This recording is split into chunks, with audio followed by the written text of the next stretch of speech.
चर्चा का विषय है सुप्रीम कोर्ट उत्तराखंड सरकार शिक्षक बहाली।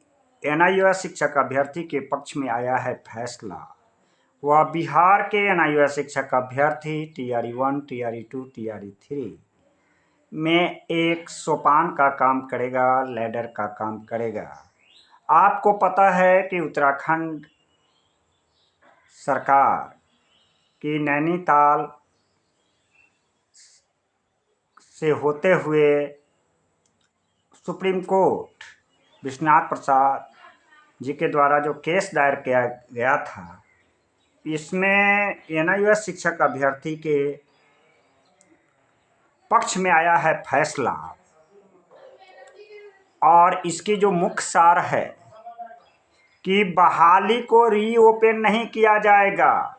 राज्य सरकार के कहना था कि काउंसलिंग प्रक्रिया समाप्त हो गई है। इसमें जो सीटें खाली है 279 और अभ्यर्थी पेटिशनर है 239, इसको इसकी सेवा बहाल करनी होगी। आपको पता है कि उत्तराखंड सरकार में शिक्षक का बहाली हो रहा था, चल रहा था। एनआईओएस शिक्षक अभ्यर्थी अप्लाई किए हुए थे और उस समय में एनआईओएस शिक्षक को इनवैलिड होने के कारण बहाली प्रक्रिया से किया गया था वंचित। अभ्यर्थी गए उत्तराखंड हाई कोर्ट, इसके बाद गया सुप्रीम कोर्ट। सुप्रीम कोर्ट से मिली है जीत, और इस जीत के आलोक में ऐसे अभ्यर्थी जो उसमें पेटिशनर थे उनके हक में आया है फैसला, और इन्हें उत्तराखंड सरकार को देनी होगी नौकरी। अब पता है कि इसका प्रभाव क्या पड़ेगा बिहार सरकार के एनआईओएस शिक्षक अभ्यर्थी को। हम एक एक करके चर्चा करेंगे। टीआरई 1 में आपको पता है कि 155 पेटिशनर्स पिछला महीना मदन मोहन सभागार में सेक्रेटेरिएट के छत तले काउंसलिंग की प्रक्रिया संपन्न हुई थी, लेकिन अभी तक विद्यालय का आवंटन नहीं हुआ है। अभ्यर्थी चिंतित है, दूरभाष पर बात करते हैं। मैं इस संदर्भ में जब सचिवालय में प्राइमरी निदेशिका से मिला था तो उन्होंने आश्वस्त किया था, खास करके टीआरई 1 के एनआईओएस शिक्षक अभ्यर्थी 155 पेटिशनरों के लिए, कि जल्द होगा विद्यालय का आवंटन। मैंने पूछा था कि समय सीमा, तो बताई नहीं, लेकिन महीना नहीं लगेगा, जल्द होगी बहाली। लेकिन कल तक की जो बातें जानकारी आ रही है कि विद्यालय का भी नहीं हुआ है आवंटन। टीआरई 2 के रिजल्ट जारी करने की मांग एनआईओएस शिक्षक अभ्यर्थी के द्वारा किया जा रहा है। सुप्रीम कोर्ट का फैसला है कीप कंटिन्यूअस, अर्थात एनआईओएस सर्टिफिकेट कभी अमान्य नहीं रहा, ऐसा फैसला आया था। ऐसे एनआईओएस शिक्षक अभ्यर्थी के लिए जो 10 अगस्त 2017 तक किसी विद्यालय में कार्यरत हैं, ऐसे अभ्यर्थी के हक में आया फैसला। और टीआरई 2 के एनआईओएस डीएलईडी मांग रहे हैं टीआरई 2 में रिजल्ट। अब इसकी काउंसलिंग प्रक्रिया हो गई है, शिक्षक ज्वाइन कर लिए हैं। टीआरई 3 की काउंसलिंग प्रक्रिया हो चुकी है, विद्यालय का आवंटन चल रहा है, काउंसलिंग रिजल्ट विद्यालय का आवंटन बाकी है।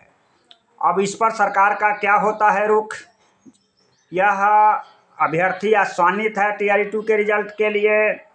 कल था 16 अप्रैल और 16 अप्रैल में आपको टीआरई 3 के लिए भी कोर्ट ऑर्डर में बहस चलने वाली थी, लेकिन जैसी जानकारी मिल रही कि कल नहीं हुआ बहस। अब टीआरई 3 में 162 पेटिशनरों के साथ पहली जीत मिली और काउंसलिंग प्रक्रिया में शामिल करने के लिए फैसला आया पक्ष में। अभ्यर्थी एनआईओएस आईए के द्वारा और भी संख्या बढ़ती चली गई निरंतर, लेकिन अभी इसकी कोई अता पता नहीं चल रहा है। मैंने जब सचिवालय में टीआरई 3 में शामिल होने के लिए मैंने पूछा कि जो अभ्यर्थी एनआईओएस शिक्षक अभ्यर्थी टीआरई 3 162 पेटिशनर के साथ और भी अभ्यर्थी बाढ़ जोड़ हैं और बीपीएससी का एग्ज़ाम नहीं दिए हैं, तो इसको किस तरह से काउंसलिंग प्रक्रिया में शामिल होगा। इस पर बिहार शिक्षा विभाग सचिवालय से कोई स्पष्ट जवाब नहीं मिला। और और रिजल्ट प्रकाशन संबंधी आयोग के माथे पर कहे कि आयोग का काम है रिजल्ट का प्रकाशन करना। TRE-2 के रिजल्ट प्रकाशन पर भी संशय, अभी देरी हो रही है। क्या इससे आपको लगता है कि TRE-4 का एडवर्टाइजमेंट ससमय होगा? NIOS शिक्षक अभ्यर्थी को TRE-2 के रिजल्ट प्रकाशन का बाट जोड़ रहे हैं। TRE-3 में शामिल होने की बात कही जा रही है। इससे लगता है कि TRE-4 में भी एडवर्टाइजमेंट में होगा विलंब। अब रही बात कि TRE-3 की जनरल काउंसलिंग प्रक्रिया चल रही है, विद्यालय का आवंटन बाकी है। ऐसी स्थिति में जो उत्तराखंड सरकार सुप्रीम कोर्ट से फैसला आया है, शिक्षक निर्देश दिया है कि NIOS शिक्षक अभ्यर्थी को शामिल करना है।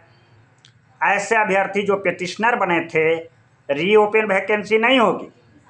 उस समय जो अप्लाई किए थे और उसमें 279 सीटें खाली रह गई थी, RTI का जो जवाब आया था, और 239 अभ्यर्थी रिमाइंडर है, उन्हें सुप्रीम कोर्ट के फैसला के मुताबिक उत्तराखंड सरकार को शिक्षक बहाल करना होगा। यह बिहार के NIOS शिक्षक अभ्यर्थी के शिक्षक बहाली में एक सोपान का काम करेगा।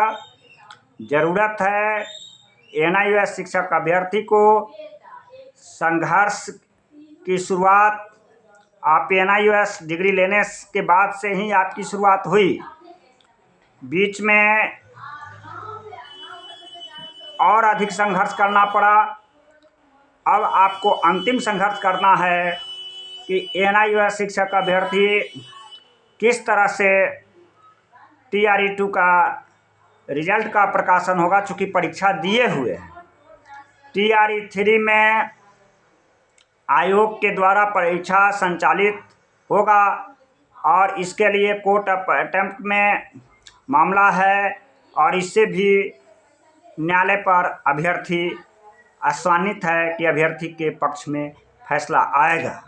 चूँकि NIOS शिक्षक अभ्यर्थी की सर्टिफिकेट लगातार मान्य हुआ और इस बीच में जो भी बहाली हुई, इस बहाली में सुप्रीम कोर्ट के फैसला के मुताबिक सभी राज्य सरकारों को शिक्षक की बहाली प्रक्रिया चल रही थी या समाप्त हो चुकी थी, उसकी क्षतिपूर्ति में शामिल करके NIOS शिक्षक अभ्यर्थी को नौकरी देना है। यह बात बिहार पर ज़्यादा प्रभावी हुआ, चूँकि बिहार में NIOS शिक्षक अभ्यर्थी DLED सर्टिफिकेट जब इनवैलिड हुआ, उस समय में TRE-1 का सप्लीमेंट्री रिजल्ट का प्रकाशन हुआ था और TRE-2 का परीक्षाएं हुई थी। आगे चल कर के TRE-3 की परीक्षा हुआ। इस तरह से 3 परीक्षा पर प्रभाव पड़ा NIOS शिक्षक अभ्यर्थी के विपक्ष में जिस समय आया था सुप्रीम कोर्ट का फैसला। लेकिन 10 दिसंबर 2024 के फैसले के आलोक में NIOS की भविष्य में जो काला बादल था वह छंट गया और उत्तराखंड की सरकार के लिए जो ट्रांसफ़र पेटिशनर्स 4243/2025 का जो जजमेंट आया है, यह एनालिसिस करने के बाद ऐसा प्रतीत होता है कि बिहार के नए शिक्षक अभ्यर्थी के फैसला में शिक्षक बनने की प्रक्रिया में निश्चित तौर पर सोपान का काम करेगा, लैडर का काम करेगा। धन्यवाद।